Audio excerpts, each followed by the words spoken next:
मौजूदा आलमी हालात में इंटरनेशनल फ्रंट पे जो सूरत हाल है, हरे कृष्णा हरे कृष्णा कृष्ण कृष्ण हरे हरे हरे राम राम राम हरे हरे।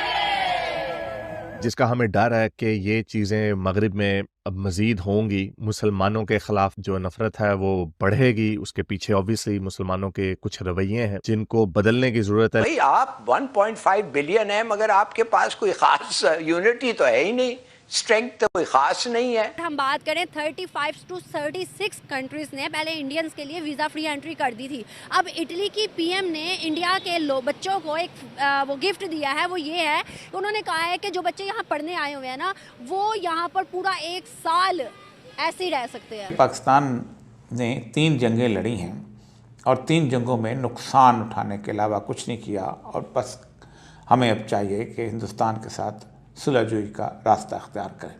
इंडिया जो है 4th कंट्री बन जाएगा जो 50 सैटेलाइट्स लॉन्च करेगा आने वाले 5 सालों के अंदर। ISRO plans to launch 50 satellites for intelligence gathering. हमारे मुल्क को पता नहीं किसकी नजर लग गई, हमारे हमसाए चांद पर पहुंच गए। दुनिया को कहते हैं कि आटा नहीं, वो कहते हैं एटम बम। खाओ है ना तुम लोगों के पास। इंटेलेक्चुअल्स हैं, आलिम दीन हैं, उनको कुछ होश के नाखून लेने पड़ेंगे और अपनी आवाम की जहन साजी करनी। दोस्तों एसपी न्यूज़ 91 में आपका स्वागत है। दोस्तों मैं आपको बता दूं कि यूरोप के अंदर जो प्रवेश द्वार है भारत के लिए इटली में खोल दिए गए हैं। यानी कि जो वहाँ पर गैस सीजनल के जो वर्कर्स हैं उनके लिए जो कोटा 2024 में तय किया गया है वो 6000, और जो मतलब स्टूडेंट्स के लिए भी उन्हें फ़ायदा होने वाला है, क्योंकि वहाँ जो गैस सीजन के 2025 के लिए जो कोटा है वो 7000 तय किया गया है। यानी कि अगर टोटल माने तो गैस सीजन के लिए जो वर्कर्स के लिए जो कोटा है वो 12000, और जो स्टूडेंट वहाँ पर पढ़ाई करने के बाद यानी कि कुछ अपनी प्रोफेशनल ट्रेनिंग के लिए रुक जाते थे उनके लिए 12 महीने उनको मुफ्त कर दिया गया है। यानी कि एक तरीके से देख लिया जाए तो पाकिस्तानी मीडिया अब ये चर्चा कर रहा है कि जो भारत है, भारत का तो मोस्ट वेलकम किया जा रहा है, और जो पाकिस्तान के लोग हैं उनको वहाँ से खदेड़ा जा रहा है। और कुछ यही बात हो रही है क्योंकि वहाँ पर भी एक देखो, भारत की एक हर जगह एक अलग ही वर्चस्व है, एक अलग ही क्वालिटी है भारत की वहाँ पर।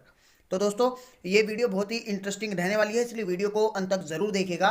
तो आइए दोस्तों वीडियो को स्टार्ट करते हैं। हमें डर है कि ये चीज़ें मगरिब में अब मज़ीद होंगी, मुसलमानों के ख़िलाफ़ जो नफ़रत है वो बढ़ेगी। उसके पीछे ऑब्वियसली मुसलमानों के कुछ रवैये हैं जिनको बदलने की ज़रूरत है, लेकिन जो मुसलमानों के जो लीडर्स हैं, जो आलिम दीन हैं, वो इसमें बजाय इसके कि अपनी आवाम की सोच को आगे लेके जाएं, बल्कि उनको उभार रहे हैं, भड़का रहे हैं, जिसकी वजह से हम मुसलमानों के जो डायस्पोरा है, जो मगरबी मुल्कों में रहता है, और जो लोकल पॉपुलेशन है, उनके साथ क्लैश की तरफ बढ़ रहे हैं। इसराइल और फ़लस्तीन का भी इशू हुआ है, उसके ऊपर पूरी दुनिया में मुसलमानों ने खूब इस बात को मलहूज़े खातर लाए बगैर के उन मुल्कों के लोकल कल्चर्स क्या हैं, उनकी हिस्ट्री क्या है, उनका यहूदियों के साथ रिलेशनशिप क्या है, वगैरह वगैरह, और उनकी वैल्यूज क्या हैं, उसको इग्नोर करके अपनी जो वैल्यूज हैं उनको, अपने जो पॉलिटिकल एजेंडे हैं उनको थोप रहे हैं, जिसकी वजह से अंग्रेजों में मुसलमानों के खिलाफ पहले खौफ आ रहा है, और ऑब्वियसली जो बूगी मैन है वो पहले मुसलमान ही होगा, और उसके बाद जो रेसिज्म है वो मजीद फैले, क्योंकि पहले लोग अपने अपने मुल्कों में रहते थे, मल्टीकल्चरलिज्म इतना नहीं था, तो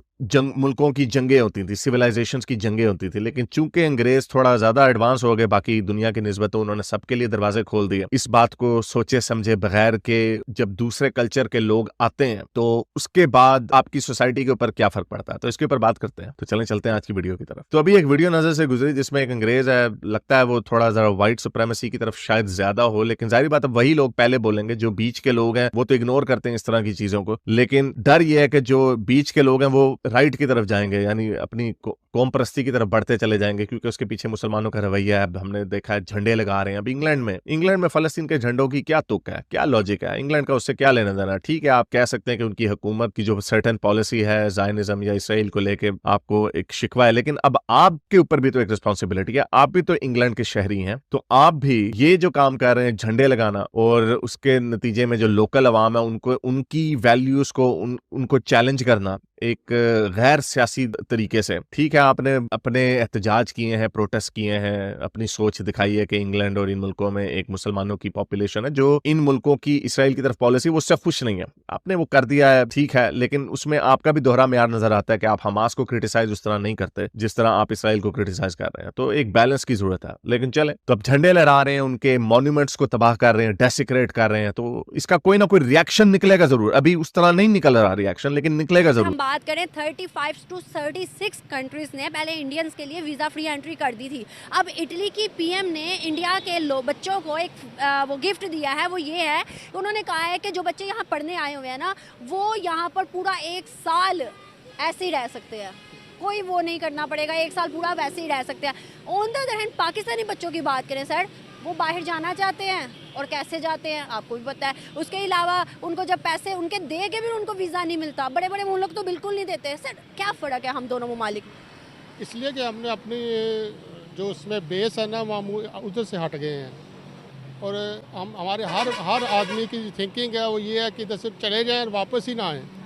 और वो जो लोग हैं ना, वो अपने मुल्क से सिंसियर हैं, तो अगर जाते भी हैं तो वो कुछ ना कुछ करके अपने मुल्क के लिए करते हैं और उधर इंटरेस्ट अपने मुल्क से लेते हैं, उससे अपना लिंक जो है ना वो तोड़ते नहीं हैं। हमारे मुल्क में ऐसा नहीं है। हमारा मुल्क में अगर वो पढ़ा लिखा है या नहीं पढ़ा लिखा, इधर से बहुत से स्टूडेंट जाते हैं यूके में वगैरह में, और उधर जाके स्टूडेंट वीज़े पे जाके उधर काम करते हैं, ये उसमें उधर से वो स्कैप हो जाते हैं और उसके बाद वो पाकिस्तानी स्टूडेंट क्यों ऐसा करते हैं? हिंदुस्तानी भी तो स्टूडेंट है ना, उतनी एज उतना सब कुछ, लेकिन वो नहीं करते। जी जी, इसलिए कि 80s से पहले वो हमारे बहुत पीछे था इंडिया। 80s के बाद उसमें रेजोल्यूशन आई है और उसमें से उन्होंने बहुत सारी उनके मुल्क में उन्होंने बहुत बूस्ट किया है। हमारे मुल्क वो बूस्ट की बजाय हम डिक्लाइन की तरफ चले गए हैं।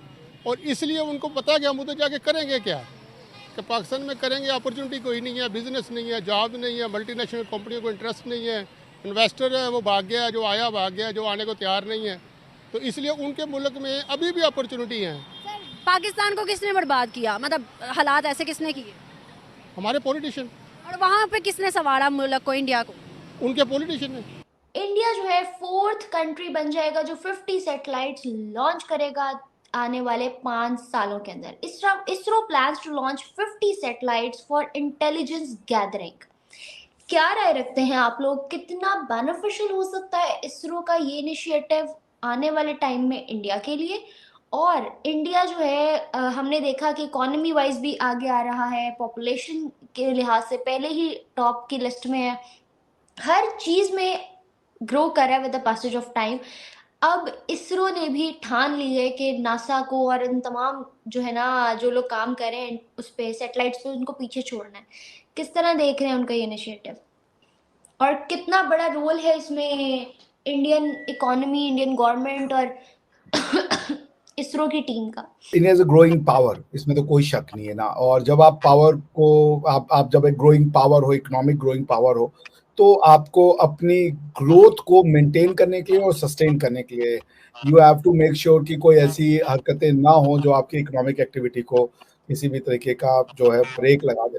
दोस्तों आपको ये वीडियो कैसी लगी प्लीज़ कमेंट के माध्यम से ज़रूर बताएं। अगर आपको ये वीडियो पसंद आया हो तो प्लीज़ इस वीडियो को लाइक और शेयर करना बिल्कुल ना भूलिएगा। साथ ही मैं आपको बता दूं, यदि आप चैनल पर नए हैं तो प्लीज़ इस चैनल को सब्सक्राइब करके बेल आइकन को ऑल पर सेलेक्ट कर लीजिएगा, ताकि भविष्य में हम जैसे ही कोई वीडियो अपलोड करें उसका नोटिफिकेशन आप तक सबसे पहले पहुँच जाए। तो दोस्तों वीडियो को अंत तक देखने के लिए धन्यवाद।